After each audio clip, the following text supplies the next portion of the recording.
Reporter സോക്കസകയിലേക്ക് സ്വാഗതം. നല്ല ത്രസിപ്പിക്കുന്ന ഒരു മത്സരത്തോടെ ലോകകപ്പിൽ ഇംഗ്ലണ്ടിന്റെ തകർപ്പൻ തുടക്കമാണല്ലേ വിനേഷ്? ഏതായാലും ആദ്യ മത്സരത്തിൽ കരുത്തരായ ക്രൊയേഷ്യയെ തോൽപ്പിച്ചു. 2-നെതിരെ 4 ഗോളിനായിരുന്നു ഇംഗ്ലണ്ടിന്റെ ജയം. മറ്റൊരു മത്സരത്തിൽ കിരീടമോഹങ്ങളുമായി എത്തിയ പോർച്ചുഗലെ കോങ്കോ സമനിലയിൽ തളച്ചു. ഇരു ടീമുകളും ഓരോ ഗോൾ വീതമാണ് നേടിയത്. സ്പെയിനിന് സംഭവിച്ചത് തന്നെയാണ് പോർച്ചുഗലിനെ സംബന്ധിച്ചത്.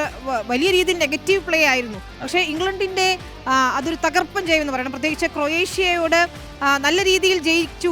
ഹാരി കെയ്ൻ ഒരു കൊടുങ്കാറ്റായി മാറി. വലിയ ആവേശമായിരുന്നു ഏതായാലും ആ മത്സരം. അതെ, ഏതായാലും ആരാധകർ കാത്തിരുന്ന 2 മത്സരങ്ങൾ. ഒന്ന് പോർച്ചുഗൽ ഇറങ്ങുന്നു, ക്രിസ്ത്യാനോ റൊണാൾഡോ ഇറങ്ങുന്നു എന്നാണ്. പക്ഷേ വലിയ നിരാശ. നമുക്ക് പോർച്ചുഗലിന്റെ മത്സരം പറഞ്ഞുകൊണ്ട് തന്നെ തുടങ്ങാം. വലിയ നിരാശ ആരാധകരെ സംബന്ധിച്ചിടത്തോളം. പ്രത്യേകിച്ച് വലിയ ഒരു നെഗറ്റീവ് ഗെയിം തന്നെ.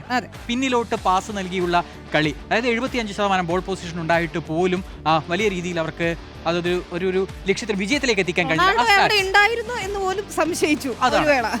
ആ കണക്കുകൾ നമ്മുടെ മുന്നിൽ വന്നിട്ടുണ്ട്. പോർച്ചുഗൽ 9 ഷോട്ടുകൾ ഉതിർത്തപ്പോൾ കോങ്കോ ഒട്ടും മോശമാക്കിയിട്ടില്ല. ഡെമോക്രാറ്റിക് റിപ്പബ്ലിക് ഓഫ് കോങ്കോ 8 ഷോട്ടുകളാണ് ഉതിർത്തത്.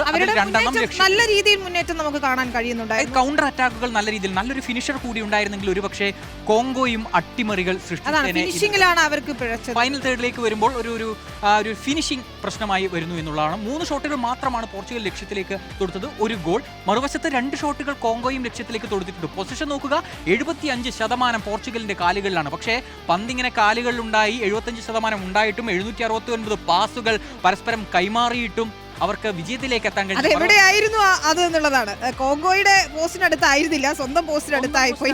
അതാണ് പറയുന്നത്. കൃത്യത, പാസിലെ കൃത്യതയൊക്കെ 93% ഉണ്ട്. കാരണം പിന്നോട്ട് തട്ടി കളിക്കുകയായിരുന്നല്ലോ. അതിന്റെ കൃത്യമായ കണക്കുകൾ നമുക്ക് കാണാം. കാരണം പോർച്ചുഗലിന്റെ താരങ്ങൾ, പ്രത്യേകിച്ച് ക്രിസ്ത്യാനോ റൊണാൾഡോയും ബ്രൂണോ ഫെർണാണ്ടസും വിറ്റീഞ്ഞയും അടക്കമുള്ള താരങ്ങളുടെ കണക്കുകളാണ് ഇന്നലത്തെ മത്സരം. നോക്കൂ, 21 പാസുകളാണ് ക്രിസ്ത്യാനോ റൊണാൾഡോ ഇന്നലെ ആകെ കൈമാറിയിട്ടുള്ളത്. 25 തവണ മാത്രമാണ് പന്ത് തൊട്ടിട്ടുള്ളത്. അപ്പോൾ ആ 21-ൽ 17 എണ്ണവും ബാക്ക് പാസാണ്, പിന്നോട്ടാണ് അടിച്ചു കൊടുക്കുന്നത്. 80% പാസുകളും പിന്നോട്ട് നൽകി ക്രിസ്ത്യാനോ റൊണാൾഡോ. ഇനി നോക്കൂ, വിറ്റീഞ്ഞ ഏറ്റവും കൂടുതൽ പാസ് നൽകിയത്, ഇന്നലത്തെ മത്സരത്തിൽ ഏറ്റവും കൂടുതൽ പാസുകൾ കൈമാറിയത് വിറ്റീഞ്ഞയാണ്. 121 പാസുകൾ കൈമാറിയപ്പോൾ അതിൽ 60 സത്യത്തിൽ വിറ്റീഞ്ഞ എന്ന പ്ലെയറിനെ എത്രത്തോളം എനിക്ക് ഇഷ്ടമായിരുന്നു, അത്രത്തോളം ഞാൻ ഇന്നലെ വെറുത്തുപോയി. ഇയാൾ എന്തിനാണ് ഇങ്ങനെ കളിക്കുന്നതെന്ന് തോന്നിപ്പോയി. കൃത്യമായി ഒരു ഡിഫൻസീവ് മിഡ്ഫീൽഡർ റോളാണ്. അപ്പോൾ ഏറ്റവും പ്രതിരോധത്തിന് തൊട്ട് മുന്നിൽ. പിന്നീട് അവിടുന്ന് എങ്ങോട്ടാണ് ഈ കൊടുക്കുന്നത്?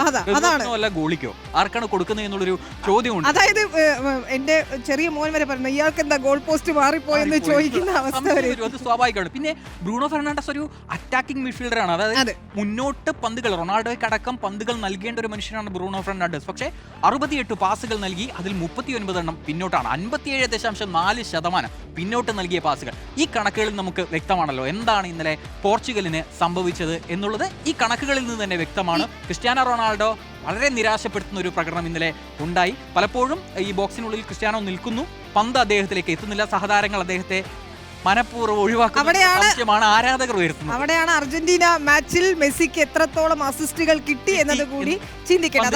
അതാണ് വ്യത്യാസം.